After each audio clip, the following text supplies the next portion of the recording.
Thanks for listening. This is Brian Hurley from Business Performance Improvement. The podcast Lean Six Sigma Bursts are short lessons, comments, Q&A, and insights. If you have a question, send your question through the Anchor app, and we might feature you on a future episode. Or contact me at biz-pi.com. And just give you some comments around the concept around value added and non-value added but required. So I got an appointment pretty easily. I'm not going to go through the front end of registration, but it actually went pretty smoothly. I had an appointment for 9 o'clock. It said on my app it'd take about 15 minutes to get there, so I left about 30 minutes before my appointment, and I drove to the convention center. Didn't get the exact times, but let's say I got there maybe in 18 minutes. So I arrived near the convention center, actually passed close to what I thought was a convention center. And I saw people outside, and I saw signs that said something about COVID. So I mistakenly thought that was my entrance, and I was actually wrong about that. I'll talk about that. So it wasn't really clear where I was supposed to park, so I just kind of went to the nearest parking area and pulled in there. But there really, again, wasn't really a sign to say, people coming for COVID testing should park here. So that would have helped a lot. So then I started to go over to the pay area, and a lady was there already trying to enter in her license number, and she didn't know her license number, so she went over to check hers, and I went up to the screen and saw that I needed my license as well. So I went back to get mine, and she came in, and I waited for her to finish, and then when I went up to the screen, someone else walked by me and said, "You don't have to pay, it's Sunday." I didn't see that anywhere. In fact, it looked like it had this parking sign up and everything was working and didn't have any notice on there. That was unclear, but I wasted a couple minutes there. Okay, so I walked over to this entrance that I had passed by when I was driving. Where I'm at, there's two large buildings there, and so they look similar, and I'm new to this area, so I got confused, I guess, of which building I was going to. But I saw people walking into that one. So that's why I walked up towards there. And then you get up close and they verify that if you're in the right spot. And they said, nope, you're on the wrong thing. You need to walk over to this building. They rattled off some street names. I'm new here, so just point me in the right direction and I'll probably be able to figure it out. Then I started walking, and then I started walking to the other building. Well, it was on the other side of this very large building. I probably wasted a good 6 or 7 minutes there. That was the exact location. My GPS had taken me down this street, which was one entrance, but it was on the completely opposite ends. I didn't see any instructions when I got my confirmation about where I needed to go in the building, and I think for a large building like that, you should have some guidance around where to park and where to enter so that people kind of know that, because you could go on the total opposite end.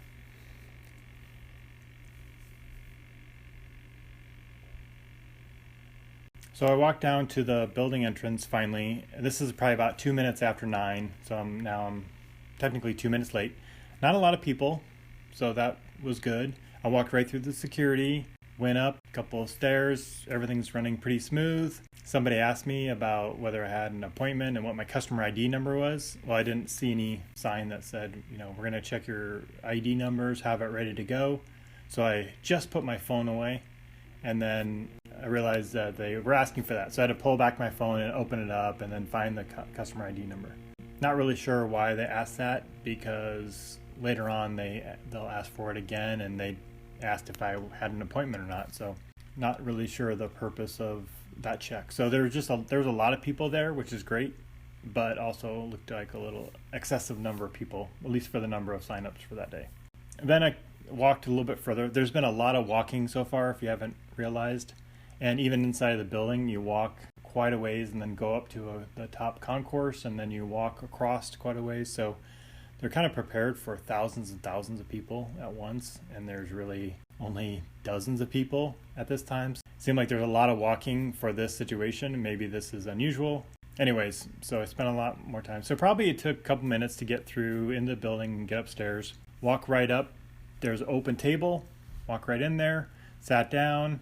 They asked me some information about my name and my ID number, and asked if I had an appointment or not. Person administering the shot just had me roll up my sleeves, and I actually wore a terrible shirt, a long sleeve tight shirt that was hard to roll up, so I didn't even think about that. I guess that would have been nice as a reminder to say wear something loose. Totally wrong, wore the wrong type of shirt. And I should have thought through that a little bit myself as well. So then the actual shot itself was super quick. He just walked up and said, relax your arm, and then he squeezed my arm and pop. I'd say even less than a second it took. And then placed a Band-Aid on it and said, okay, here's your next testing window. Try to pick this date within 4 days of that testing date. That's the first time I really had gotten any information about when my second date was. I had looked that up on my own because I have some upcoming travel and I wanted to see when I might have to have that second shot, how specific it was. And I did read that it said you have up to 42 days to have that second shot.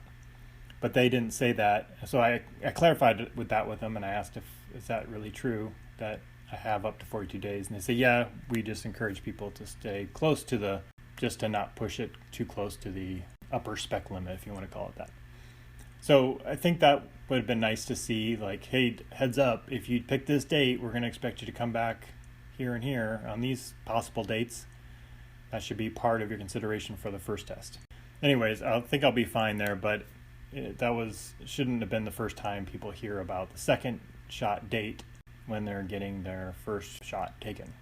Then you go to a resting area. So again, a little bit more walking down there. So now that'll probably take about 2 or 3 minutes in total. I walk over there. I didn't really know what time my resting time started. I mean, I remember looking up, I think it was 8 minutes after 9. So far it's only been about 5 or 6 minutes. Well, that's good. So I did see that there was a clock on the wall, but there was no sign and I wasn't told how long I was supposed to wait. I think I heard 15 minutes from other people, but that was not specified. So I don't know if that's just recommendation or even required, if I could have just kept walking. So I was a little vague. I thought they'd be a sign of some sort that said 15 minutes or 10 minutes or something. So I looked at my card and the card said that 9:04 was when I sat down at the table. And it also said 15 minutes on the card. So I'm assuming that's what 15 minutes was. I went off 15 minutes off the 9:04. So I waited there till 9:19 and then I left. I thought maybe I'd have to show my card and that would tell me that I met the 15 minutes, but no one really checked for that. Seemed very optional and kind of left open for everyone to decide how long they wanted to stay there. So that was a little vague. There was also a program I found out about called vSafe, which was a program you could sign up for that you could get notifications about how you're doing and they could collect data on reactions and any complications you're having. But that wasn't really mentioned. I saw a couple signs up now that I think back on it, but I think it would have been nice for them to mention that they are using this to collect data about how people are doing and how they're feeling. So I left the building and then it probably took me 5 or 6 minutes to walk to the other side of the building back to my car where I originally parked. And then, so it's 9:25. And then it took me about 15, 20 minutes or so to get home. So we'll say 15 minutes, I arrive home. So I left at around 8:30 and I got done at about 9:40. All the way from the time I left the house to when I arrived back at the house. So if we look at it from a lean perspective, we start with the total duration. What is the time from the start of when the process kicks in, which would be me leaving my house and go to this central location, to the time I go home? That's from my perspective as a customer, that's what the duration of time was. And then we compare that to the actual time of value in that process. When I look at this, the value is I wanted a shot, right? The shot took less than a second to administer, the actual process of the needle going into my arm. So if you look at it from that perspective, 1 second out of 70 minutes of total time, or 4,200 seconds. So 1 divided by 4,200, you come up with 0.02% of that total time would be value added time. The interesting thing might be this 15 minutes of wait time. Is that considered value added or not? As a customer, I don't think it would be considered value added to me, but also because I didn't have any reaction, that could be why I don't find it value added. I'm curious how many people are finding value in that time, and if it's a very small percentage, we would want to question the need for that inspection step or that wait time. So let's say that there was value in that, then I could say that 15 minutes plus 1 second, or 901 seconds of value, that would be closer to 21% of the total time was value added. I would probably list it as non-value added but required, where you have to do it just for safety reasons, but it doesn't actually add direct value to getting the vaccine.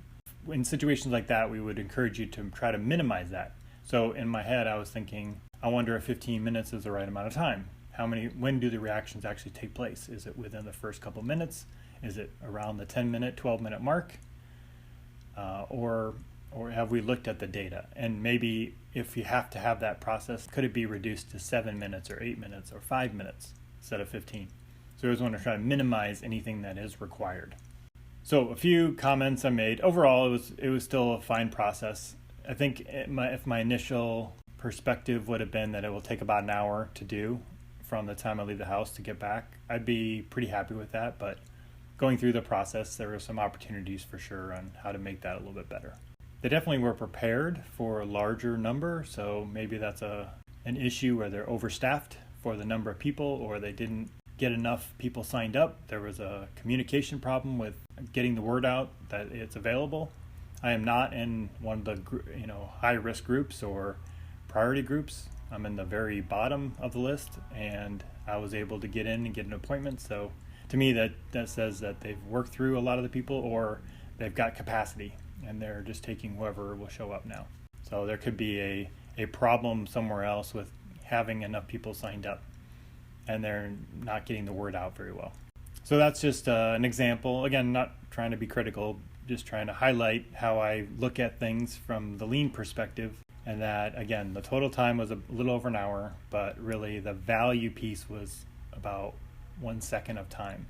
And we always want to look at how can we make that a little easier for the customers. And we can cut out a lot of transportation and walking. There could be maybe smaller, 15 minutes away.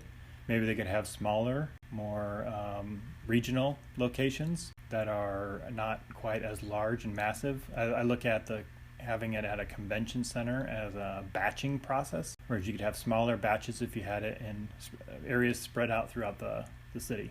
And maybe they have those as well, but maybe they're setting it up for, trying to get as many people through as possible. Don't know all the planning and research behind all that, but those are some of the things I noticed and observed. Be curious to see if you have any similar experiences you'd like to share or like to comment on my experience. Let me know. Thanks. Want to better organize your work area or bring 5S methods into your organization? Check out the 5S guide from Creative Safety Supply. You also get 3 free bonuses. Bonus number 1, free 5S poster. Bonus number 2, free 5S PowerPoint. And bonus number 3, free 5S audit card. Go to lean6sigmaforgood.com/5S for the free downloads. They also provide floor tape markings, labels, signs, foam tool organizers, red tags, label printers, and other organization tools. Make sure you use code BPI at checkout to save 10%.